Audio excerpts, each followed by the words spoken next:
जय भीम। भीम आर्मी संस्थापक और आजाद समाज पार्टी के राष्ट्रीय अध्यक्ष भाई चंद्रशेखर आज़ाद जी, भीम आर्मी राष्ट्रीय अध्यक्ष भाई विनय रतन सिंह जी, महासचिव भाई कमल वालिया जी और उपाध्यक्ष भाई मंजीत नौटियाल जी और मेरे भीम आर्मी के सभी क्रांतिकारी साथियों को मेरा क्रांतिकारी जय भीम। आज लाइव आने का कुछ खास उद्देश्य है मेरे। गए हफ्ते में जो हमारे क्रांति साथी रमन वालिया, निर्मा मेघवाल, इन साथियों को श्रद्धांजलि अर्पित करते हुए मैं हरियाणा सरकार को महाराष्ट्र की तरफ से निवेदन देती हूं कि हमारे रमन वाल्मीकि भाई के हत्या के पीछे जिनके हाथ है उनके ऊपर जल्दी से जल्दी कार्रवाई हो। भाइयों, आज मैं एक खास सोचने वाली बात है,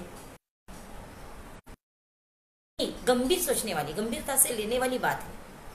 आज सिर्फ भारत में ही नहीं तो पूरे एक संगठन चल रहा है।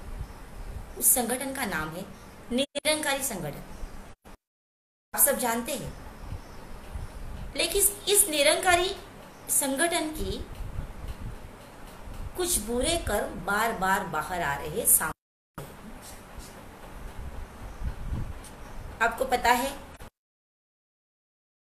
मैंने लाइव अपने फेसबुक पे बहुत से न्यूज़ भी शेयर की थी कि हमारी ठाणे की एक बहन है जो निरंकारी मठ में जाती है।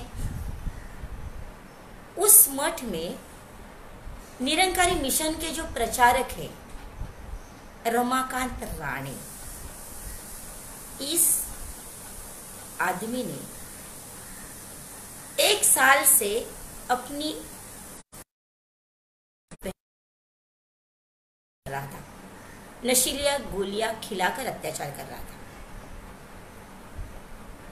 उसने इस लॉकडाउन की स्थिति में भी ये रमाकांत राणे बार बार उसकी मोबाइल पे वो वीडियो डाल रहा था और लॉकडाउन की स्थिति में भी वो उसको लॉन्च पर बुला रहा था।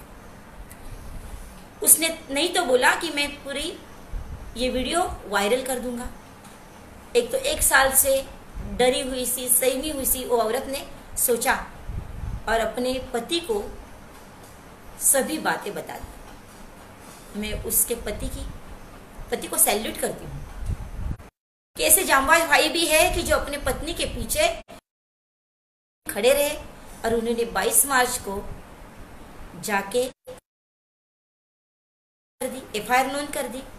लेकिन 22 मार्च से लेके 22 अप्रैल से लेके 29 अप्रैल तक वो आदमी फरार रहा। वो बार बार पुलिस स्टेशन के चक्कर काट रहे थे और पुलिस उनको बोल रही थी कि वो मिल नहीं रहा है। इसमें कुछ हद तक ऊपर से दबाव लाया गया था पुलिस के ऊपर, और पुलिस इस केस को नजरअंदाज कर रही थी। जब ये केस भीम आर्मी के पास आया, हमने खुद ने जिस पीएसआई के पास एक केस है उनको कॉल किया, उनको बताया और उनको कहा कि मैं आपको 2 दिन का समय देती हूँ। इस 2 दिन में उस रमाकांत तायड़े को आप गिरफ्तार करो। जब उसका मोबाइल चालू है तो मोबाइल ट्रेस करके पुलिस गिरफ्तार नहीं कर सकती है।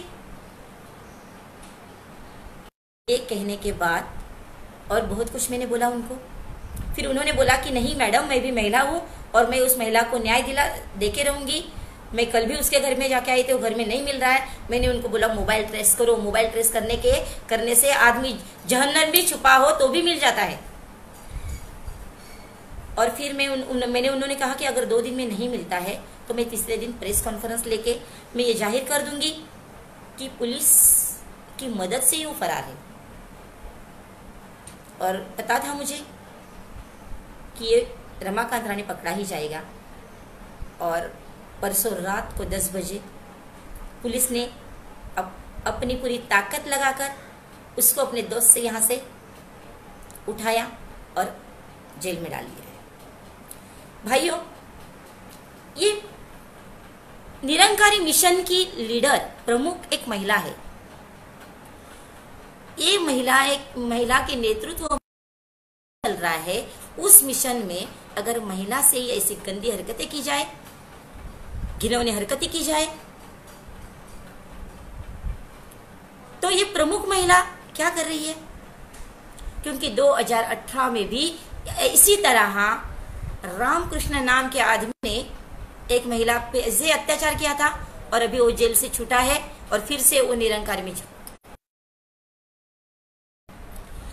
मैं उस मैडम को इस लाइव द्वारा निवेदन देती हूं कि जल्द से जल्द आप सरेआम उस परिवार की माफी मांगे। इससे कड़ी कार्रवाई होने के लिए आप पुलिस को सपोर्ट करें। मैडम, ऐसा निरंकारी मठ की श्रद्धा से लोग जाते हैं और उस श्रद्धा को आप कलंकित कर देते हैं। मैं मेरी पूरे भारत की महिलाओं को कहना चाहूंगी कि आपको भगवान ने जिस करे कि जिन्होंने हमें जीना सिखाया, जिन्होंने हमें कानून दिया, जिस कानून की वजह से आज